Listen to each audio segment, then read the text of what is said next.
Hey, Investing Unscripted listeners. You might know Public.com as the all-in-one investing platform. Now they've launched options trading, and with it, they're doing something no other brokerage has ever done before. Public is sharing 50% of their options trading revenue directly with you, the customer. So whenever you trade options on Public, you get something back. And of course, there are no commission or per contract fees either. By sharing 50% of their options revenue, you'll know exactly how much they make from your options trades because Public is literally giving you half of it. In other words, it's a more transparent approach to options with no fees, and you get something back on every single trade. So go to public.com and activate options trading by March 31st to lock in your lifetime rebate. Paid for by Public Investing. Must activate options account by March 31st for revenue share. Options not suitable for all investors and carry significant risk. Full disclosures in podcast description. U.S. members only. Hey friends, welcome back to Investing Unscripted, where we ask and answer the hard questions about investing. I'm Jason Hall, joined, as we've discussed, not always Jeff Santoro, but almost always, the voice of the people, Jeff Santoro. Hey, buddy. Hey, how are you doing? I am very good. It is the heart of earnings season. My day job's keeping me awful busy. Have you gotten plugged back in? You were some time away there from the beginning of earnings season. You back? Yes, I'm back. I've been paying attention and tracking the companies that I own as they report. So hopefully I'll bring a little more to the table today. Awesome. Well, we've got a great guest today we'll introduce in just a second, but you got some homework assignments for our listeners, I think. Yes, it is my time in the weekly podcast to beg and plead and ask our lovely listeners to do us a favor and rate and review our podcast on the podcast apps. That's the best and easiest way to support the show and to help more people find the show. So if you're listening and you're enjoying and you feel so compelled, please do that. I will offer the opportunity to wait and hear our special guest today, and maybe that will compel you to like and review the podcast. That would really super helpful for all of us. And that's it. That's the only housekeeping I want to do for today. We do have a new sponsor. It's FinChat. So here are some words from them. Hey, Investing Unscripted listeners, I have a new sponsor I want to tell you about, and it is a website I think you're going to want to check out. It's called finchat.io, and it is a complete stock research platform for fundamental investors. We all have places we go to get information about the stocks we invest in, and finchat.io is going to become your favorite place to go to get that information. Beyond having all the standard financial data for companies all around the globe, FinChat also has company-specific segment and KPIs, or key performance indicators, on over 1,500 stocks. So, for example, if you want to see what Amazon's AWS revenue was over the past 10 years, or if you want to track Match Group's paying users, FinChat tracks all those KPIs and millions more. It also has beautiful design and institutional quality data. So if you want to make really nice looking charts that show these KPIs or any other information about the stocks you invest in, FinChat is an incredibly powerful and easy way to do that. I use FinChat all the time to look up information about the companies I invest in. I like how it's displayed visually. I find it to be a really helpful platform to use. To get 25% off any paid plan, go to finchat.io/unscripted. That's finchat.io/unscripted to get 25% off any paid plan today. All right, everybody, welcome back from that brief commercial interlude. Time to introduce our special guest today. It's the one and only Chris Hill. Chris, how are you, pal? I'm doing well. It's great to be on the show. Thanks for having me, guys. Yeah, we're really happy to have you on. So for those that don't know Chris Hill, which I think most of our listeners probably do, but for a generation of investors over a couple of decades, Chris, you're kind of the voice of the markets. You and Kai Rizdal, and yeah, maybe some people can't tell you apart, but seriously, you were the voice of the individual investor daily, hosting podcasts for the Motley Fool. Now you've taken about a year off or so. And besides reading a book, see what I did there? You read a book? I see what you did there. We're excited to learn more about what you got going on next, but we want to talk about your time following the markets and give us some observations. Where would you like to begin? I was thinking about this as we were leading up to the show, and I don't know your backstory. As much as I've listened to you on Motley Fool Money for so many years before you stepped away, I'm just curious, like, how you got there. What were your ambitions when you were younger? Did you want to get into radio? Did you want to get into finance? Was it neither of those two things? I'm just curious to know what your origin story is and how you ended up being the voice of the individual investor, as Jason put it. So it's funny, I was just over the weekend, I got together with some of my roommates from college, and these are guys I've known for, 30 plus years. And a lot of them, when we were in college, were studying finance and economics. And I was sort of off to the side. I was studying communications. That's really what my background is in. And that's how I got to the Motley Fool in 1997. I was first and foremost a communications person. I was the head of media and public relations and that sort of thing, and did that for about a decade. But while I was there, one of the great things about the Motley Fool as a place to work is it's very much a place where learning is encouraged. It's not a place where it's like, here, just do this thing, stay in your lane and only do that. So I got all this on the job education about the world of investing. I dabbled some in investing, but it was really the deep end of the pool and it was great. And so when the time came to launch a podcast, or at least attempt a podcast, because this was the very early days of podcasting, it was early 2009, we thought, we'll just try this for a month and we'll see how this goes. And if it works, great. And if it doesn't work, then we'll all go back to what we're doing for our regular I think it jobs. went And okay though, right? it went okay. We kept it. It went okay for a month, and we're like, let's do it for one more month. And we did it another month, and we're like, okay, I think we can actually like keep doing this for a while as long as people are listening. But no, so Jeff, my background's in communications, but when we were launching Motley Fool Money, it was not ever conceived as a show. There are a lot of shows out there that are very much built around the personality of the host. And we knew that's not the show we're trying to build. We're trying to build a show where it's really featuring the analysts at the Motley Fool weighing in on what's happening in the world of investing. And so when you design a show like that, you just need a host who's essentially like the sports analogy is a point guard in basketball. You just need someone who can keep the conversation moving and distribute the ball and that sort of thing. And so we just sort of grew from there. And that's over, I would say over the first 2 years, we were just doing Motley Fool Money. And then in early 2011, we launched Market Foolery, which was a daily show. Daily, by daily, I mean Monday through Thursday. And then on Fridays, we would do Motley Fool Money. And so once we were doing both those shows and I was hosting both of those shows, that was when the powers that be at the company were like, maybe you should just do this instead of trying to also do communication stuff. At just one quick follow-up, because I've always wondered this. At what point did the podcast come first and then it got syndicated as a radio show after? I'm just curious how that part worked out.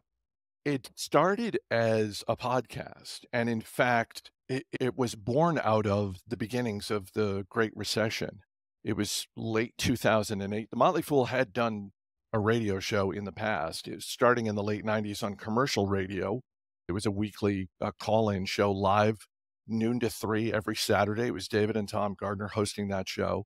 And then after 3 years, the show moved to NPR, and it was a 1 hour show weekly, and it was recorded during the week. And then we shut that down in early 2006. And so at the Motley Fool, like pretty much every business in America in late 2008, things were getting kind of grim. And my boss at the time said, I just came from an executive meeting, and one of the ideas that was thrown out there was radio. Should we try and do a radio show again? What do you think? And I was like, let me think on this and I'll just write something up for you. And that way you can just share it with people. And I ended up writing a 5-page memo, much longer than I meant it to be. But it essentially boiled down to, hey, if we're ever going to do radio again, we should do a podcast. It's this new form of media, but we should try this. And the thing about podcasting is you don't have to deal with so many of the things that you have to deal with commercial radio. You don't have to deal with stations or advertisers. You don't even have to make sure that the show is the same length every time you do it. And Motley Fool Money was sort of born out of that. Like, all right, let's just try this podcast thing and see where it goes. And then a year later, it ended up being the first podcast to jump to commercial radio. I think one of the cool things to me about podcasting and an organization like the Motley Fool is you started out with a platform. And so all of the benefits of terrestrial radio and those linear types of broadcasts sort of goes away because you bring a platform with you and listeners come with you, and you don't have to deal with all of the nonsense that you have to get access to distribution. So it's a pretty nice little trick to having a successful podcast. One of the things I want to talk about, and I'm going to circle back around to the timing of when the podcast was started, catching lightning in a bottle with everything with the financial crisis that was happening, people looking for the calm, reasoned explanation of what was going on that I think has been just a really core value of Motley Fool Money, all of the podcasts under the Motley Fool brand. And that corresponded to Morgan Housel joining the Fool as a writer and kind of being that same voice of reason. But before we talk about Morgan and your relationship there, I want to, Chris, maybe this is just going to make you feel old, but you started with your pulse on the markets in the late 90s, really the last few years of the dot-com boom, the bust, 9/11, the recession that happened there, the crash of the market, the run-up through 2007, a lot of it driven by housing, unsustainable stuff in the economy. The biggest recession, hopefully, anybody listening to this will ever have to live through, certainly the biggest one in 8 decades. And then the wall of worry that we climbed, the decade plus, that was one of the best decade pluses in 70 or 80 years, the pandemic, the bubble after that we saw, the crash of tech 2.0, you could almost say. All of those things, one could say you've seen some stuff. And I would love to hear some of your thoughts across all of those things. You can wax poetic. You're a pro. You've done this before. One thing about certainly as you said, Jason, you look over that time frame, there's a lot of great stuff for investors. And if you're a long-term investor and you've got the stomach for it, then you realize that it pays to be invested in the market that whole time, even during the downtime, rather than trying to time it. But let me just focus on the bad stuff for a second. Yes, I've given my age. Yeah, and it's not just this. It's not just what you said that makes me feel old. At my age, Jason, pretty much everything makes me feel old. But I think that for me, and I think for a lot of people, I don't think I'm unique in this regard. I think for a lot of people, when you're investing, when something bad is going on, it always feels bad in the moment. It's like my years of experience have not made me immune to something like 2022, just to pick a very recent example, just the worst year we had for the market in, I think, 15 years, maybe, or close to it, something like that. It was certainly over a decade. And so, yeah, you've got to get back to the financial crisis to have a full calendar year that was that bad. Yeah. So for anyone out there who's thinking like, well, when I get to be old like Chris, then I'll be, it's like, no, it still hurts. It's still painful. I think, however, one of the benefits is you start to recognize the patterns. You start to connect dots, even though, what causes one market drop versus another can be a very different thing. 9/11 is very different from the pandemic, which is very different from the Great Recession. But you start to recognize signposts along the way. To go back to 2022 for a second, I remember very clearly, obviously we're coming off of 2021, a really good year, and it's been a good ride, but we go into that earnings season, which was 2 years ago about this time. We go into that earnings season on Motley Fool Money knowing like, all right, some things are going to pull back here for sure. The one that struck me was NVIDIA, because there were a lot of companies coming out with earnings reports in early 2022 that it was essentially, this is a good report, but it's not a great report, or it's a great report, but it's not perfect. The guidance is good, but it's not amazing. And so the stock sells off. NVIDIA came out in early 2022 with a fantastic quarterly report, phenomenal guidance, and the stock, I believe, dropped 9% that day. And when that happened, because of my experience as an investor, I remember, and I'm pretty sure I said this on Motley Fool Money, I know I said it around the office and talking to the other people on the investing team, people like Jason Moser and Bill Mann, saying, oh, this is bad. This is going to be a bad 6 months, and this may in fact be just a flat out bad year. Everybody buckle up, because if a company as great as NVIDIA can do what they just did and offer a projection like they just offered, and the stock gets whacked like that, you're all in for a rough ride. So that's one thought. Just the pain is there, and the experience that you get as an investor year after year, again, it doesn't make you immune, or it doesn't make me immune, but having been through the darkness of those times. You want the pain to stop. You want it to stop. And in my experience, you get to a point where you think, okay, you're no longer panicking. You're no longer just, what do I do now? It's a little bit more like, okay, when do I think this is going to stop?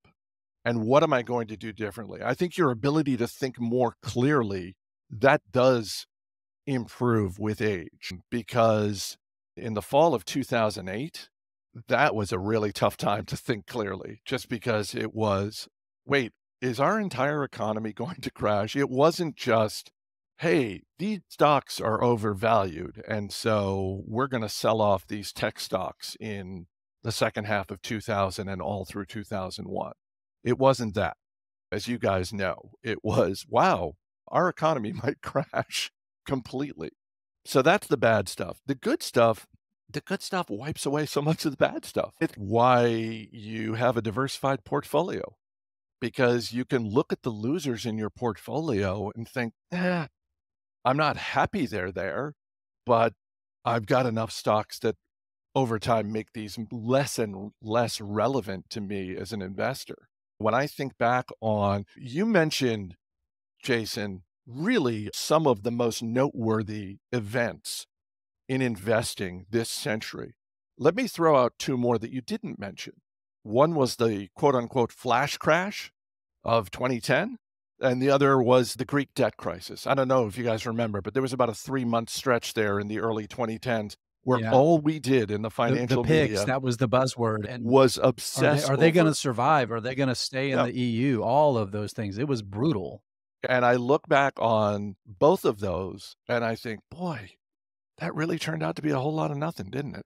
And I'm not to say that there weren't serious conversations to be had about, well, does Greece become the first domino to fall in the EU? And then if that affects the EU, how does it, like, okay, let's have that conversation. But I look back on that and think, boy, that was a lot of time we spent obsessing over Greece. And that turned out to be time we probably could have spent doing something else. It's funny you mentioned how the good makes you forget the bad, because my frame of reference for all these events is different than I think both of you. I'm old enough to remember all of those things, and I was investing through retirement accounts through those things. But I've said before, my experience of the great financial crisis was the news and getting my quarterly statement for my retirement account. I wasn't buying individual stocks. I wasn't checking my brokerage in it. So I was a little bit less removed from that level of fear that I'm sure you guys were more tuned into. But just in the short experience of the last 4 or 5 years, I'm glad we have a podcast. And maybe you felt this way too, Chris, about having your Motley Fool Money, because if I wasn't saying out loud to Jason on a weekly basis how I'm feeling about the market, I would absolutely forget how distraught I was at certain points in 2022. I think we even did an episode called I Don't Know How to Invest Anymore. And that seems like 10 years ago now, even though it was probably less than a year ago. It's wild how quickly you can forget after just a couple really good months in the market. Oh, no, it's like in sports when they say winning cures everything. And you're right about that, Jeff. I think it's why podcasts like yours resonate with people, because as you guys know, investing is largely a solo endeavor. Everybody listening right now, they're probably the only person in their family who's interested in stocks to the degree that they are. They're probably the only person in their immediate circle of friends who's interested in investing in the way that they are. For so many people out there, it's either something they're afraid to do or they have someone else take care of it for them. And so because of that, look, when times are great, it'd be nice to have someone to celebrate with. I'm a big believer in that when you have people, whether it's family or friends, it makes your wins even sweeter and it helps to take away some of the pain of losing. But really, I think it's when times are tough that investors can feel flat out lonely. And then the more negative thoughts come in terms of fear, like, wait, am I doing this right? Am I like, should I be doing something? Am I supposed to be doing something right now? Should I be transacting? Should I be rotating out of these stocks? And you don't have to look far to find people in the financial media who are more than willing to tell you what you should be doing right now. But again, I think that's why shows like yours really connect with people, because it's like, no, wait, let's just everybody try and take a breath. let's talk about this. Let's see if we can't figure this out together. Yeah, it's like when times are good, it's nice to have people to talk to about it, and when times are bad, you need to have people to talk to Yes. about it. Yeah. And Um, even, and again, podcasting is a one-way communication device. The audience is really just listening in on the conversation that we're having, but most times that's enough. Speaking of listening in on the conversations we're having, one of the things that I would imagine was one of the coolest parts about doing Motley Fool Money for as long as you did, Chris, is you got to interview some really great and interesting people in the world of investing and finance. I'm not going to ask you to name your favorite guest because that's probably either too hard or you don't want to be rude to someone you don't name. But I'm curious if if there are any common traits or through lines with the guests that stick out to you and are memorable that make them memorable. Yeah, it is a little bit like asking someone like, which one is your favorite kid? Which of your children is your favorite? I did get to interview a lot of people, and uh, it was a joy to get to interview some people several times, in some cases, even once or twice a year. People like Becky Quick and Carl Quintanilla from CNBC, Dan Pink, best-selling author who's local to the DC area. And Dan is someone that I also got the chance to interview in person a few times.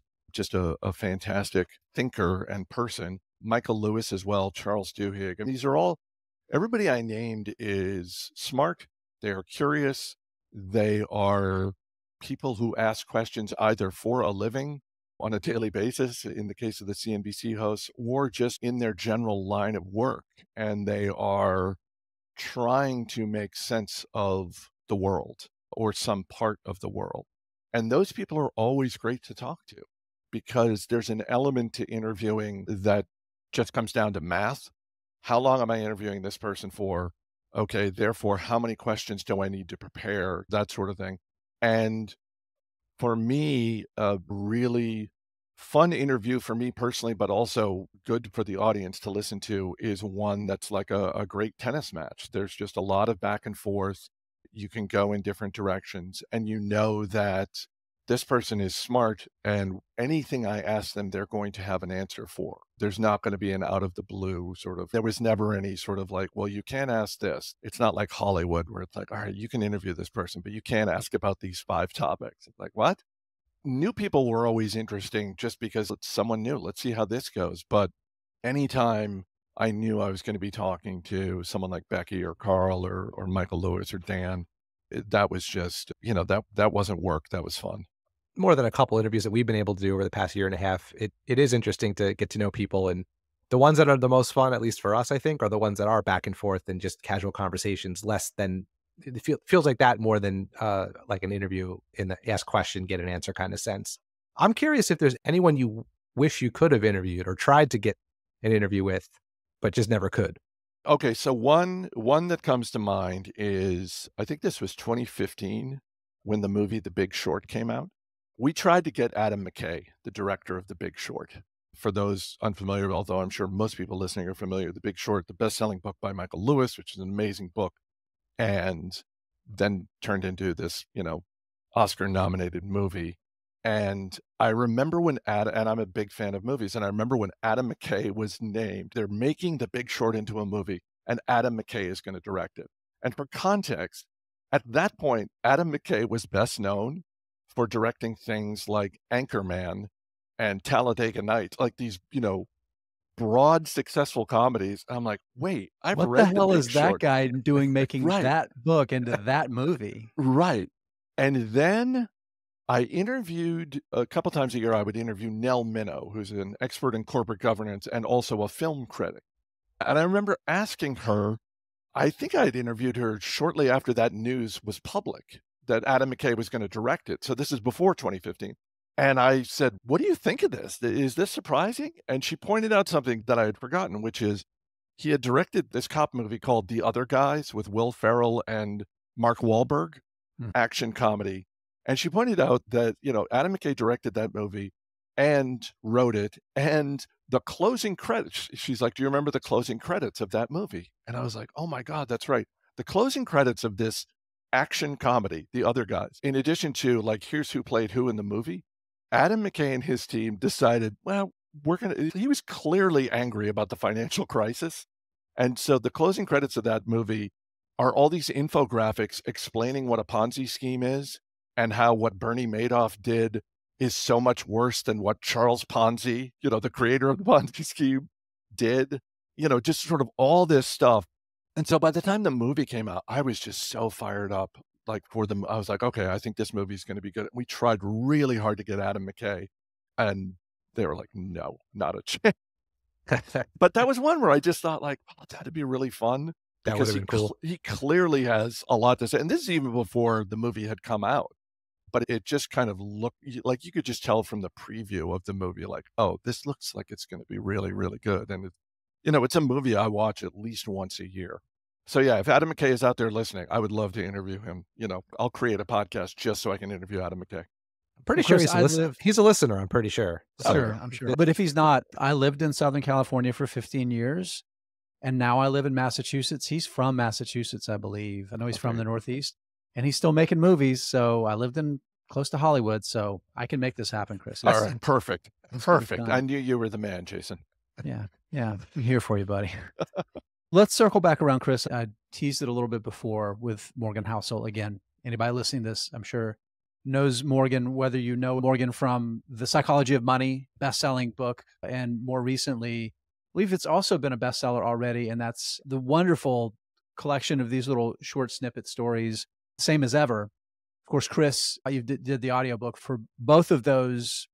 Morgan's background, for a lot of people who don't know, I believe he started as a contract writer at the Motley Fool about the time of the beginning stages of the global financial crisis, 2006, 2007, somewhere around there. And during his time, his insight and wit and his ability to communicate as a writer became apparent at the perfect time where millions of people needed that voice of reason to be able to read and understand the things that were going on in the market in really simple terms. Same time that, Chris, you were running communications for the Fool and started Motley Fool Money. So I'm curious to hear more of maybe some of your relationship with Morgan, watching him, and how you came to be the voice of his books. So Morgan and I met in 2008. I believe that's when he started contract writing. He was on the West Coast and Southern California. Yeah, and at some point, pretty soon, we probably knew each other. Oh yeah, I mean, Southern California is not that big, right? No, it's not. You, Morgan, and Adam McKay. Right. Yeah. Get the USC connection. So he moved to Alexandria, Virginia, which is where I live and where the Motley Fool's headquarters is located.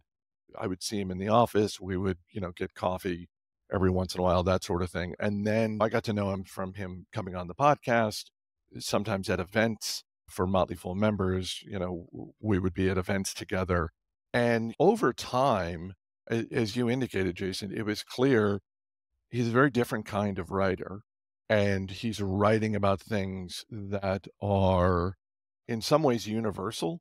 And well, he's a different kind of thinker. I think we have to start there first. Yeah, just writes broadly about human behavior and psychology and its intersection with money. It's not, here's why I think Apple is overvalued, or even just here's why I'm a value investor, that sort of thing. It's really more about sort of these common threads in human behavior and psychology. And as you indicated with this most recent book, Same as Ever, how that plays out in history time and time again. I think it was somewhere around maybe 2016 or so. I was one of several people in his life asking him, have you thought about writing a book?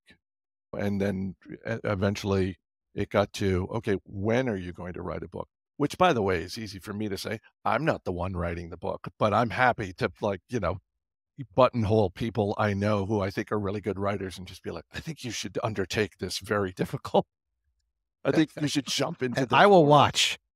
Yeah. And I'll buy you coffee every once in a while and, the occasional bourbon, but I really think you should go do that. But I really was someone who was encouraging him to do this. And then once he started the process of doing that, I was both surprised and unsurprised by the reaction of the publishing world at large. I was surprised because Morgan is such a good writer and also has this track record of all these publicly available articles he's written at the same time that he is building up an increasingly large presence on Twitter and getting a huge following on Twitter. And I just thought, this seems like a pretty easy decision by some publisher in New York City. But I was unsurprised, because in my early days of doing communications work at the Motley Fool, David and Tom Gardner were writing books. And so I had interactions with publishers, and I got to learn about the book publishing world. And it's one of the more strange and mysterious industries in all of media, as far as I'm concerned. I remember one time we were having coffee. We were at the Starbucks that is closest to the Motley Fool headquarters. We were sitting outside, and he was sort of listing off these different roadblocks that he was running into as he was putting together this idea for a book. And one of the ones that he listed was, it seems like audiobooks are growing, and I'm not going to do the audiobook. So like that, it was almost like he was trying to talk himself out of it. Here's a list of reasons why I won't be writing a book. And when he said that, I leaned over the table. I said, don't worry about the audiobook. I'll do it. I'll do the audiobook. Don't worry about it. Let's get back to figuring out how you're going to make this work. I said that having never narrated an audiobook, and with, just blind ignorance, cut to 4 years later, it's early 2020. Morgan is still living in Alexandria. He calls me on the phone and says, what's your address? I need to drop off an advanced copy of The Psychology of Money so you can start practicing. And when he said that, I just felt that horrible feeling in the pit of your stomach where it's like your heart just drops. That's the karma for pushing him to write the book, right, Chris. And I knew intellectually that he had found a publisher to work with, and this was on track, and this was going to happen. And yet when he said that to me, my gut reaction was one of just fear and panic. And I just thought, oh my God, now what happens? What have I done? Yes, what have I done to myself? And I literally Googled, how do you narrate an audiobook? And found all these articles and all these different strategies and that sort of thing. And then he dropped off the book, and I started to read it, and I got about a quarter of the way through the book. And I just thought to myself, oh my God, this book is really good. I can't screw this up. More pressure, put more pressure on yourself. Yeah. And I just thought, I got to make this work, because this is too good a book, and I can't blow this. And so I put a lot of time in practicing before I went into the studio. But that's really how sort of that whole thing started. And I think when he and I have talked about this, part of it for him is, I think, I have other friends who have written books and have gone through the process of selecting someone to narrate their book. And they've said things similar to what Morgan said, which is essentially, well, I'm good with this person's voice, and I trust that they're going to do a good job. And I think that if you write a book and you're outsourcing the narration of it, you want to have that level of confidence that, like, I don't think this person's going to screw this up. Now, what I just told you guys, I told him well after the book had been published. Oh, obviously. You had already stressed him out for 4 years of writing. Yeah, you hold that off till later. Absolutely. Yeah. I wasn't going to call, like, when he dropped off the book, I wasn't going to be like, hey, man, I just said that to encourage you. I've never done this before. And so, and it went well enough that when book number 2 came out, he was like, hey, let's give this another shot. Well, you've done it once, you could do it again. That's the thing. That was my thought. In fact, I did say to him, I remember after I had recorded the first one, but before it had come out, I remember I said to him, I said, look, I did the best I could. And I promise if you write another book, I'll do a better job with the second one. You keep setting yourself up for these, Chris. No, but again, I had never gone through the process before. A friend of mine asked me recently, like, is narrating an audiobook fun? And I said, no, it's not fun. It's work. The idea of it is fun. Being done with it is fun. There's a feeling of accomplishment when it's all over, but it's hours and hours and hours of work. A couple of observations about this story, Chris, that I just think are wonderful. First thing, you're a pro. You spent a decade and a half every day reviewing material, being involved in the creating process of every show that you were a part of, and reading those words to be recorded and then edited and then sent out for consumption every single day, right? And yet you went through this massive imposter syndrome, right? When the reality of I've got to do this thing that even though it was a few degrees different, right? And I've never read an audiobook, so it's probably more than just a few degrees different, but it is a similar thing to what you have built your professional life around, right? Reading words out loud for people to consume.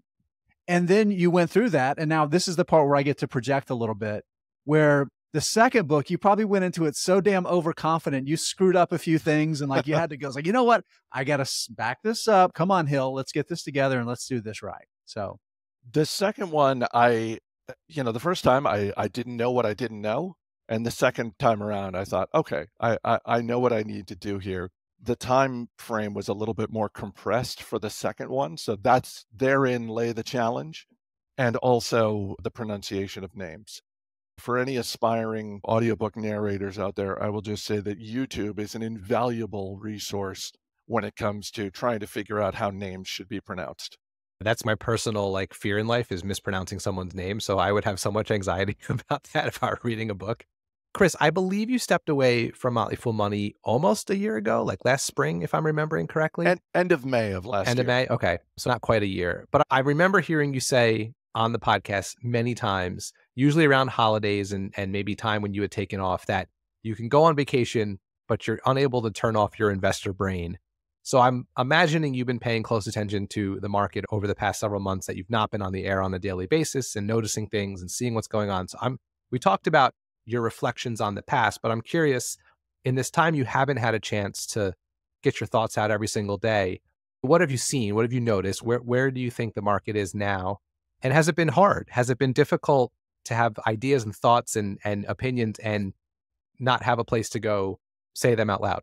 When Charlie Munger passed away, I remember thinking, boy, I would love to be in the studio and talk to people about this, because Munger is an absolute legend and someone who I remember, Munger has all these quotes, and I remember he said one time, and I thought, I think that is my investing philosophy. Someone asked him, what kind of research do you do, and how do you, and what's your strategy? And he said, I like to buy great companies and sit on my ass. And of course, what he was saying was like, I want to do all the research up front, and then I want to feel good about the decision. And then I don't want to be watching this. I don't want to be looking over the shoulder of management every day. And I thought, that is my guy. So when Munger passed away, I was missing being in the studio. What I'm seeing now, because I do still Chris, I'm going to cut you off. Warren Buffett is not going to live forever, right? We're going to hope that he does. But I want to extend an open invitation, come on Investing Unscripted, so we can properly eulogize. I want to be sure you can stretch that muscle, scratch that itch. I'm doing We're here for you, Chris. Doing this I for you. appreciate that. I appreciate that. Yeah. I mean, let's just stick with that for a second. Do you think it's going to be like the Pope? Do you think he's going to die in office? Or do you think Buffett's going to say, I'm stepping down? Because I think he's going to step down. Yeah. I mean, go ahead, Jeff. I go back and forth about this. One thing we talked about recently, Chris, is that I think they're going to have to do the meeting differently this year, because how does anyone sit next to him and do the same format? It's impossible. And that, when I think more about that, I do wonder if he does this year's meeting and then at some point after that says, like, you know what, I'm good. So but on the other hand, I read the biography that, is it Richard Lowenstein? I know the last name's Lowenstein, I think. Roger Lowenstein. Thank you. Yeah. I read his biography of Buffett, and the reason I think he might not is the dude is like a maniac when it comes to his love for doing this. It's what he does. So like that's where I struggle with it. But I think I would lean towards, he'll probably step down and not die in office like the Pope. I think he's going to work until he's physically unable to. I really do. Again, because number one, that everything's already in place. And my guess is that Greg Abel is probably being compensated plenty well enough in his current role as, named replacement. So I think that's, again, this is, I think, Chris, one of the really interesting things to me about the difference between Charlie Munger and Warren Buffett is that Charlie Munger, I think, has lived a far more interesting life. He pursued so many interests and he threw himself into so many other things that he was interested in, while Charlie just spent all of his waking time either playing bridge or reading filings, right? That's Warren basically did. all he did. Warren Charlie. Yeah. Or the Warren. Yeah. That's all Warren Buffett has done. And I think, I can't remember who it was that said it. One of the Chit Chat Money guys made the comment that Charlie's probably the best investor of all time because he was smart enough to give his money to Warren, Yeah. you know? Right. So anyway, that's my thoughts on that. Let me go back to the market and sort of what I've been seeing, and I've really been seeing it over the last couple of months. And I've said many times on Motley Fool Money, I don't begrudge people who write headlines for a living. That's the business they're in, so I don't begrudge those people. But I'm really starting to be done with the commentators who are calling the end of a stock, the end of a company, and basically the end of a run. And I've seen this recently with Apple and Alphabet, and just being like, I think it's over. The good times are over. It's time to sell out of this. The good times are over. Yeah. Right before they recently reported earnings and the stock shot to the moon, I saw someone saying it about Meta Platforms. And to me, the lesson for investors is there's always going to be that noise. And you really have to, almost like if you're watching a movie and there's a trial and the judge gives instructions to the jury and it's like, you will disregard what that attorney just said, that kind of thing. Like if I could wave a magic wand, those particular type of pronouncements, which to me, they're empty calories. They add no value. If you want to have a serious conversation about the state of Alphabet's business, great, let's do that. But just sort of these blanket statements of like, I think this is over. Like, really? Well, Chris, if it bleeds, it reads, right? I think it's a psychological version of that for investing, where you have these binary outcome headlines that incite FUD, fear, uncertainty, and doubt, to bring eyeballs in. We did one of our shows we did about a year ago was whether or not your goals and incentives actually align. And I've talked consistently about how important incentives are. And if you want to understand why a seemingly reasonable person did something unreasonable, and I think those headlines are unreasonable, understand how they're compensated, and it's probably going to describe it. And if you understand how they're compensated, it's going to affect how you choose to respond to it. Absolutely. Simple, but it ain't easy. No, it's not. And I think to go back to what we were talking about earlier, I mean, I think that's part of the challenge when times, when we're going through a year like 2022 or the Great Recession, something like that, where it's just like, wow, no matter what happens, the market is taking a beating, and that it has a negative compounding effect. So times like that, it's a little bit easier to say, well, just ignore that stuff because times are generally good in the market. Certainly the run it's been on lately. I fully recognize that if this was 2022, it's a lot harder to ignore something like that, or at least it's a lot harder to not have it affect your mood. So I want to take the conversation in a little bit of a different direction here in our last few minutes before we talk about what's next for Chris Hill. One of the things that we love to talk about are the mistakes that we've made. I think it's one of the most healthy things you can do as an investor. Taking Warren Buffett as an example always highlights things he did wrong more than things that he's done right. And I think it's really useful. But I want to take a little bit different approach with you with that, Chris. I think we take it for granted when we're surrounded by great, knowledgeable investors like Jeff and I with this show. We have access to a ton of smart people. When you were doing Motley Fool Money, it's the collection of analysts and advisors in that building, some of the best in the world. My question for you in terms of mistakes, along the way, you probably saw lots of opportunities that you were able to seize. The Quickster debacle with Netflix creating opportunity to buy a great business at a super discount. Investing early in a company like Shopify because Jim Gillies was saying, hey, there's this little Canadian company that's going to be gigantic. Like stuff like that happened along the way. What I'm curious about is along the way, is there a distinct opportunity that you just missed? It was one that was maybe not completely obvious at the time, but is certainly obvious in hindsight, that there was an opportunity out there that would have created more wealth for you and your family, and you just sat on your hands too soon. There are plenty. One that comes to mind doesn't really fit the description you're talking about in terms of like a seminal event with a stock creating an opportunity to buy a great company at a lower price. It was just a conversation. One of the first deep conversations I remember having with Bill Mann from the Motley Fool. And Bill started working at the Motley Fool about a year after I did. So this was probably 1999 or 2000 when we had this conversation. And like a lot of our conversations, we were getting coffee at the time. We were standing at the Starbucks close to what used to be Motley Fool headquarters here in Alexandria. And we were talking about stocks, and he started talking about Costco. I had been to a Costco once in my life, but I was not a member of it. And I said, what do you like about that business? And there are times when Bill, like any person, gets very excited. This was not one of those times. This was a very measured, reasoned response, Bill sort of laying out the business of Costco, the market opportunity he saw for the business, what he loved about the membership model. I think he talked a little bit about Jim Sinegal, the former founder and CEO, and everything, and I mean everything, Jason, everything he said made perfect sense to me. And I mean, not only did I understand it, but it was a business that I could comprehend.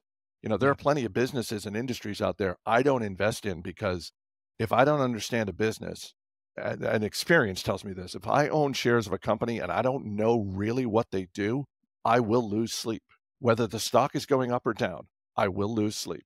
So I don't do that. I fully understood everything you said about Costco's business. And I would say 20 years passed before I bought shares of Costco. Now, my shares of Costco are doing fine. They've been doing fine since I bought them. They would have been finer 20 years earlier. But for whatever reason, I just thought, wow, that sounds like a great, and again, he wasn't like pulling me close and just being like, you got to buy this stock. He was just saying, no, here's why I love it. And it was the most reasonable conversation. It all made perfect sense. And I didn't, and when I think about like, okay, what could I have done differently? And what would I do now in that situation? What I have done since is one of the ways I've evolved as an investor is I will buy small portions. I don't transact all that often. And when I do, I tend to transact sort of chunks at a time, saying, okay, I've got this chunk of money.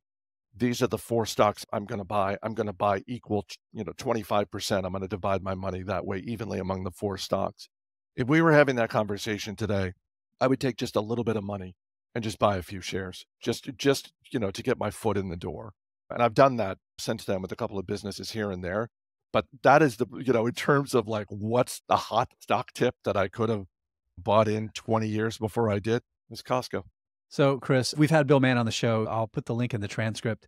Anybody that doesn't get our transcripts, investingunscripted.com, sign up. We'll email it to you the day that the show comes out.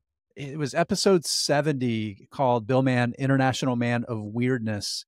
He's got some serious chops as an investor. But Chris, I'm going to blame Bill for this. I'm going to blame Bill because Bill should have grabbed you by the collar, pulled you close and said, just buy the damn stock, Chris. That's what should have happened. So it's really, the lesson is do better, Bill Mann. We should blame Bill for 2 reasons. He's not here. Right. And he's not going to listen to this. There you go. I'm sending this to him. I love this. Now. I love this plan. 10 out of 10, right. No notes. Love it. To wrap up, Chris, I'm sure you did not, or you don't seem like the kind of person who stepped away from doing Motley Fool Money to sit on your hands for the rest of your life. So I'm curious, and I'm sure the listeners are curious too. What is next for you? Do you have anything in the works? Are we gonna have the pleasure of hearing you on the air at some other format at some point in the future? What do you got going on? I hope you're going to. I've sort of settled into doing a few projects here and there. Actually, I was with Bill Mann last November in Ireland at the My Wall Street member Great events. Guys, by the way. Great guys. Yeah, Emmett Savage and that team. That was great. And Emmett had contacted me over the summer and said, hey, we're having this event. And he had been at Motley Fool events before where I had helped to MC and moderate panel conversations and interview people on stage, that sort of thing. So I had the chance to do that. It was a lot of fun. I'm talking to a couple of different organizations about a similar role at events, sort of business and investing events coming up over the next, call it 6 months or so. I have started working on an idea for a new podcast. I can't really tell you anything more about it other than it would be in the business category. I've started to have conversations with a couple of different podcast networks about potential partnership with them because selfishly, I don't want to do everything myself. It's so awesome having somebody behind the glass, right, Chris? Yeah. I would like to have, like as 2 people who do everything themselves, we understand. Yes, you guys know. But we'll see. It's an idea that I've been working on for a few months. I'm hoping to pitch it by, call it early March, and hopefully someone will say, yeah, we'll take a chance on that. It's something that doesn't really exist, as far as I can tell, as a show out there in the business category at the moment. And there's a good chance the reason it doesn't exist is because it's not a great idea. Like, there's a real, like, I've talked about this with a couple of people who I have great respect for. And when I've explained it to them and I've said, this might not work. And they're like, yeah, it might not, but I'm not going to let that stop me from trying. History is littered with crazy founders that had ideas that every business got started because a bunch of people said, that's a terrible idea, I'm not going to do it. And somebody said, well, I'm going to do it, and did it. And of course, 90% of those fail. But, right. No pressure, Chris. No pressure. Well, selfishly, Chris, I hope it works out, because as much as I still have Motley Fool Money in my regular podcast rotation, I have missed not having your voice in my ears for these past several months. So I hope it works out, and I hope we all get to check that out in the near future. Agreed. Well, we need more Chris Hill in all of our lives. That's for sure. I appreciate that, guys. And yes, but rest assured, if this show gets the green light, you will be among the first to know. Fantastic. Excited to hear. I was teasing a little bit with the morbid Warren Buffett dying and you're coming on our show thing, but open invitation, Chris. We'd love to have you on again sometime. Last question for you. People hearing this, they're going to want to know if this project gets green lighted and it moves forward and you move from behind the paywall with the events and stuff you're doing to this side of the paywall again with some content. How can they find out about that? Where can people find out about what's going on with Chris Hill? I have an account on Twitter/X. I can't bring myself to don't call it X. I'm on Twitter at Chris Hill ALX is my handle, and I'm on LinkedIn as well. I will be announcing on both of those platforms the second there is something to announce. Awesome. We'll put the links for both of those two profiles in the show notes and also in the transcript too. So don't have to stop driving and write it down, people. I'm telling you. It's going to be in your email. It's easy to find. Just read the notes. Read the notes. That's all there is to it. That's all there is to it. Jeff, I think that's it, right? I think we're done. Yeah, we're done, right? We did it. We're done. We did it. Words about things like Chris Hill from our mouths and words from Chris Hill's mouth. Chris, thanks again for coming on the show. My pleasure, guys. Thanks. As always, we love to give our answers to these hard questions about investing, wax poetic about history, people like Morgan Housel, and what's next for Chris Hill. Chris can tell us what's next for Chris Hill, but when it comes to answering those questions, everybody out there, you got to do it for yourself. You can do it. I believe in you. All right, Jeff, we'll see you next time, buddy. See you next time.